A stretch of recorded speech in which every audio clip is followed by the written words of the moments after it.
జపతప హోమాదుల గురించి, పూజలు, వ్రతాలు, నోముల గురించి నిరసనగా, అపహాస్యంగా మాట్లాడకూడదు.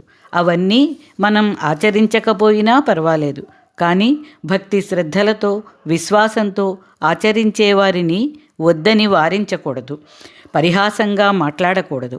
అలాగే దైవశక్తిని తూలనాడకూడదు. దైవం పట్ల అపచారం పనికిరాదు. అర్జునుడు ఇలా చేయడం వల్లనే పాండవులు 12 సంవత్సరాలు అరణ్యవాసం, 1 సంవత్సరం అజ్ఞాతవాసం చేయవలసి వచ్చింది. ఆ వివరాలను గురించి ఇప్పుడు మనం తెలుసుకుందాం. పాండవులు అరణ్యవాసం చేస్తూ ద్వైత వనంలో నివసిస్తున్నారు. అప్పుడు వేదవ్యాస మహర్షి శిష్య సమేతంగా వారి దగ్గరకు వెళ్ళాడు. పాండవులు వేదవ్యాసునకు సాష్టాంగ నమస్కారం ఆచరించి అతిథి సత్కారాలు కావించారు. అందరూ క్షేమమా అని వ్యాసమహర్షి ధర్మరాజును అడిగాడు. జూదంలో సర్వం పోగొట్టుకుని సకల సంపదలు భోగాలు కోల్పోయి అరణ్యవాసం చేస్తూ కష్టాలు అనుభవిస్తున్న మాకు క్షేమం ఎక్కడిది అని దీనంగా అన్నాడు ధర్మరాజు. ధర్మరాజా, ఈ వనవాసం నుండి నీవు విముక్తుడవై త్వరగా రాజ్యాధికారం పొంది సుఖ సంపదలు పొందుటకు నీకు ఒక వ్రతాన్ని ఉపదేశిస్తాను. ఆ వ్రతాన్ని ఆచరించి శుభ ఫలితాలు పొందు. అదియే హనుమద్వ్రతం. ఈ వ్రతాన్ని ఆచరించుట వలన కష్టములు తొలగి కార్యజయము కలుగును, సర్వ సంపదలు సమకూరును. గతంలో ఈ వ్రతాన్ని ఆచరించు విధానం గురించి, వ్రత మహిమను గురించి ద్రౌపదికి శ్రీకృష్ణుడు చెప్పాడు.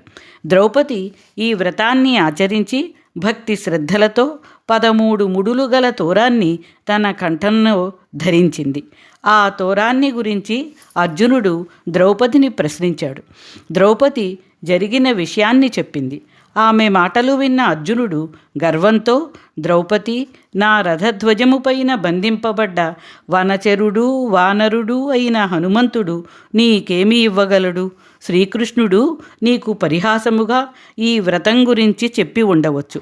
నా దాసుడైన హనుమను పూజించమని నీకు చెప్పుట పరిహాసం కాక ఇంకేమిటి? ఇటువంటి దుర్బోధనలు విని నా అనుమతి లేకుండా నీవు వ్రతాన్ని ఆచరించడం పాతివ్రత్యం ఎట్లా అవుతుంది? తక్షణమే వ్రత తోరాన్ని సడలించు అన్నాడు. ద్రౌపది మహాపతివ్రత కనుక అర్జునుడు కోరినట్లుగా వ్రత తోరాన్ని విసర్జించింది. 13 ముడులు గల వ్రత తోరాన్ని విసర్జించింది కాబట్టి మీరందరూ 12 సంవత్సరాలు అరణ్యవాసము, 1 సంవత్సరం అజ్ఞాతవాసము అంటే 13 సంవత్సరాలు కఠినమైన కష్టాలు అనుభవించవలసి వచ్చింది అంటూ వ్యాసమహర్షి పాండవుల కష్టాలకు కారణాన్ని వివరించాడు. అక్కడే ఉన్న ద్రౌపది ఇదంతా నిజమే అంటూ అంగీకరించింది.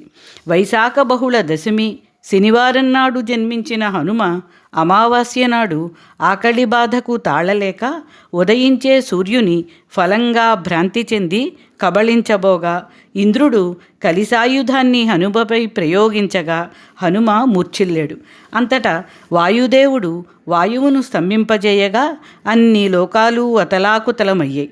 వాయుదేవుణ్ణి శాంతింపజేయడానికి వచ్చిన దేవతలందరూ హనుమను ఆశీర్వదించి అనేక వరాలు ఇచ్చారు. ఆ సమయంలో అక్కడకు వచ్చిన బ్రహ్మదేవుడు, మారుతి, నిన్ను గురించి భక్తి శ్రద్ధలతో హనుమద్వ్రతాన్ని ఎవరు ఆచరిస్తారో వారు సకల కష్టాలు తొలగి సర్వ కార్యసిద్ధి, జయము, సుఖము పొందగలరు అంటూ మారుతికి వరాన్ని అనుగ్రహించాడు అని వ్యాసమహర్షి పాండవులకు చెప్పాడు. ధర్మరాజు పత్ని సమేతుడై వ్యాసమహర్షి సమక్షంలోనే ఈ హనుమద్వ్రతాన్ని ఆచరించాడు. ఉద్యాపన కూడా చేశాడు.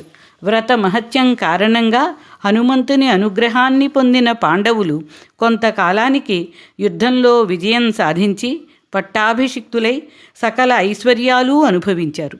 సుఖంగా రాజ్యపాలన కావించారు.